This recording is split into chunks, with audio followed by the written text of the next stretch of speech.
Les spéciales de l'info sur Sensation. Les spéciales de l'info sur Sensation à l'occasion de la Journée mondiale de la lutte contre l'obésité. Je suis avec Anne-Sophie Joly, vous êtes fondatrice du collectif national des associations d'obèses et cette année, votre thématique, c'est la grossophobie. Alors, quand commence la grossophobie et qu'est-ce que la grossophobie ?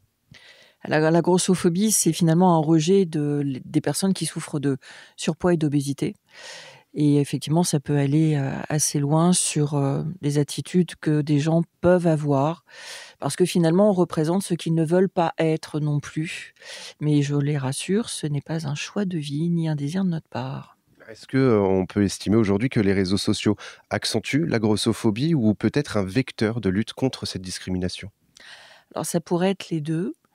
Mais la problématique que j'ai moi avec les réseaux sociaux, c'est qu'en fait, c'est facile de critiquer lorsque finalement on n'est pas visible, on n'est pas en face, on ne sait pas qui sont les gens. Donc en fait, on se cache et on peut critiquer à foison et on sait que ça fait mal. Donc la problématique de ces conséquences-là, c'est que ça va emmener les personnes qui ont un souci à les enfoncer encore un peu plus dans un mal-être. Donc on se retrouve avec des personnes qui se retrouvent avec des troubles du comportement alimentaire ou alors qui, elles, n'ont absolument pas de problème de poids, mais au regard de 2-3 personnes, vont dire: «Vous avez un souci, vous êtes trop grosse», alors qu'en fait pas du tout.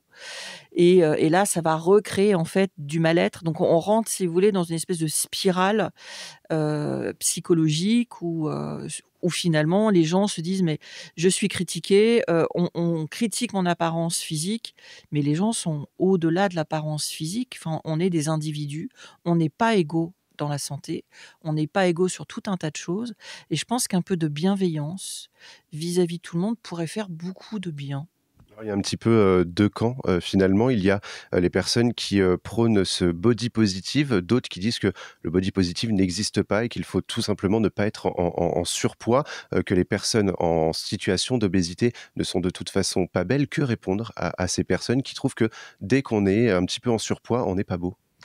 Alors, l'obésité, c'est une maladie qui est reconnue par l'OMS depuis 1997 et l'obésité, en fait, est une maladie du tissu adipeux qui, au fil des ans, se fibrose et au lieu d'évacuer les toxines, les garde et donc en fait peut générer jusqu'à 18 autres maladies comme le cancer, l'hypertension artérielle, le diabète, et cetera, les AVC, et cetera. Donc c'est en ça, est-ce qu'on va se moquer de quelqu'un qui a une pathologie qui est reconnue au niveau mondial ou pas? Et toute la lutte, tout le travail qu'on fait nous, c'est de dire c'est reconnu par l'OMS, mais pour autant c'est pas spécialement reconnu en France. Et il y a cette nécessité de se dire est-ce qu'on va aller se moquer de quelqu'un qui a un cancer ? Ben moi je ne pense pas. Et c'est une maladie qui est génétiquement transmissible. Donc en fait l'obésité grandit dans le monde et c'est la 4e cause de mortalité dans le monde. Donc voilà, de la connaissance, du partage de connaissances et de la bienveillance. Merci beaucoup Anne-Sophie Joly d'avoir répondu à nos questions. On se retrouve très vite sur Sensation pour d'autres thématiques.